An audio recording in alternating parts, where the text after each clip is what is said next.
Ézéchiel 22, 30, 31. Ézéchiel 22, 30 à 31. Je cherche parmi eux un homme qui élève un mur, qui se tienne à la brèche devant moi en faveur du pays, afin que je ne le détruise pas. Mais je n'en trouve point. Je répandrai sur eux ma fureur. Je les consumerai par le feu de ma colère. Je ferai retomber leurs œuvres sur leurs têtes, dit le Seigneur l'Éternel.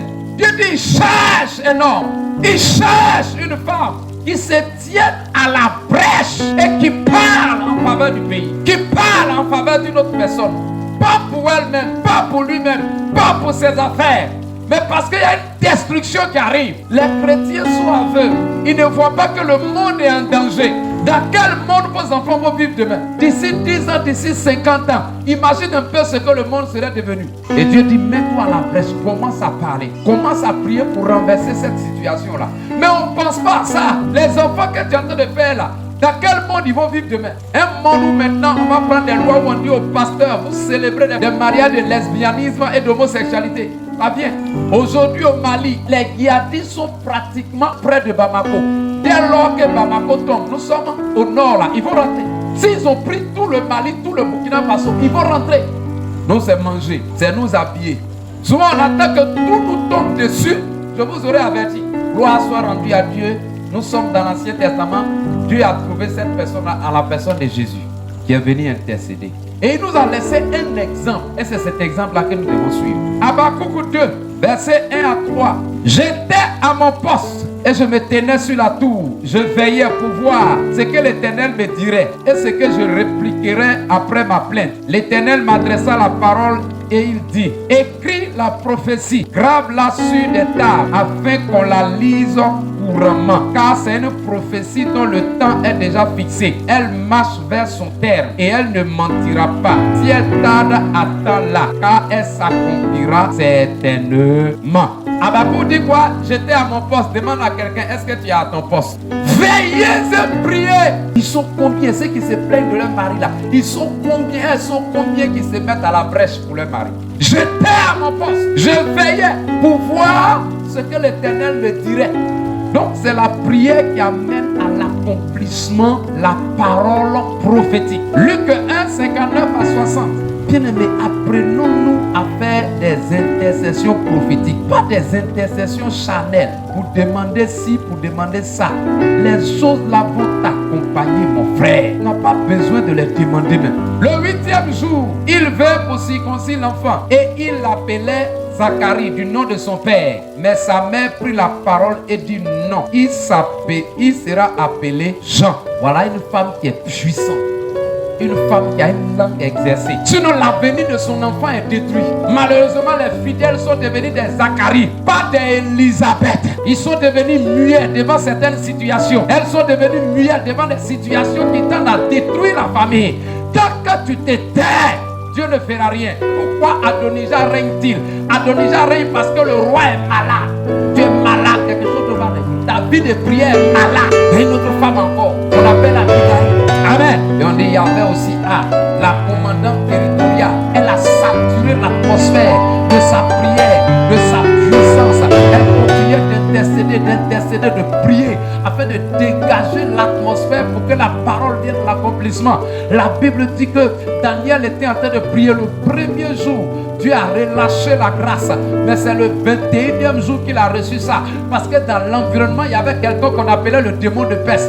Le roi de Perse qui avait bloqué dans l'atmosphère la grâce qui devait venir jusqu'à lui. Mais il n'a pas prié un jour et puis il a arrêté. Il dit, tant que je ne vois pas l'accomplissement de la promesse, je n'arrêterai pas. Un jour, 2 jours, 3 jours, 4 jours, 20 jours, il ne voyait rien. C'est le 21e jour. Il y a eu un renforcement angélique. Et puis la grâce est descendue jusqu'à lui. Les gens ne prient. Si tu priais, tu allais savoir que ce n'est pas une onction de 100 000 francs que tu vas acheter là qui va régler ton problème. C'est-à-dire quand tu payes ça à 100 000 francs, tu règles le problème du pasteur. Mais toi, ton problème n'est pas réglé. Je termine en prenant acte. La Bible dit que Jésus il leur a dit, attendez ce que le Père a promis. Jésus ne leur a pas donné de jour ni de date. Ils sont rentrés, ils ont commencé à attendre la prière. La Bible dit qu'ils priaient, ils jeûnaient. Tous les jours quand tu tombes ici, tu cries, tu as fait quoi avec? Jésus m'a dit, il y a une puissance qui est descendue dans ma main comme ça.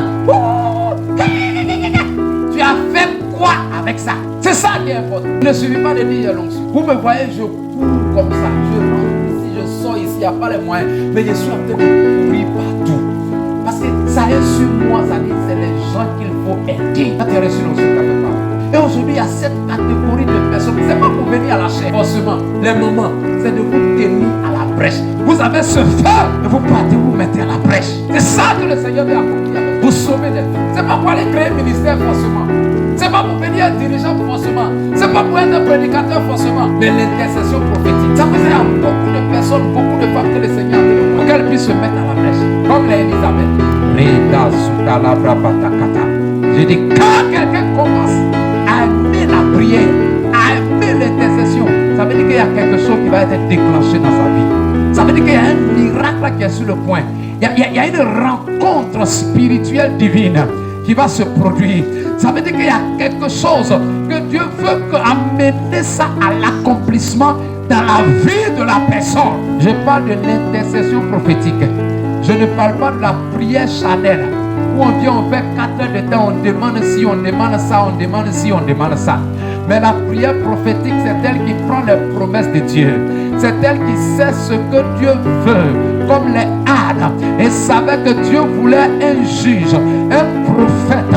Et depuis là, elle cherchait un enfant pour faire plaisir à son corps, pour faire plaisir à Elkanah, son mari, pour dire aux gens que moi aussi je suis capable d'enfanter, je suis capable de féconder, je suis capable plutôt d'avoir un enfant. Je veux prouver à ma rivale Pénina que moi aussi je suis capable de faire enfant. Elle a jeûné, elle a prié pendant des années, mais le jour qu'elle a compris que voilà la pensée de Dieu, elle a pris cette pensée de Dieu, elle est allée dans la présence de Dieu, elle dit, Seigneur, je veux que tu amènes à l'accomplissement cette parole, parce que je sais que c'est ce que tu veux, je sais que c'est ce que tu recherches.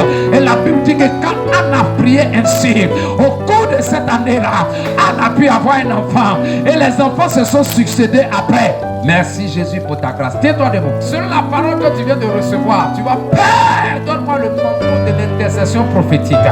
Donne-moi l'onction de l'intercession prophétique.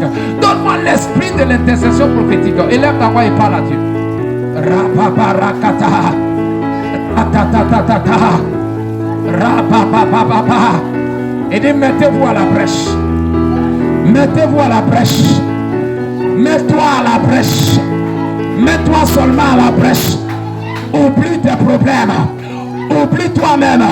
Et mets-toi seulement à la brèche. Ce que tu n'as jamais cru, que le Seigneur est capable de faire dans ta vie, il va le faire. Mets-toi seulement à la brèche. Mets-toi seulement à la brèche. Mets-toi seulement à la brèche. Ne te retiens plus.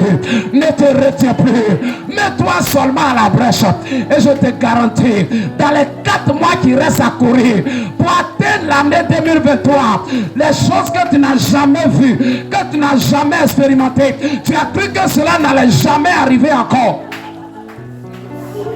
Tu vas voir ça. Tu vas voir ça. Tu vas voir ça.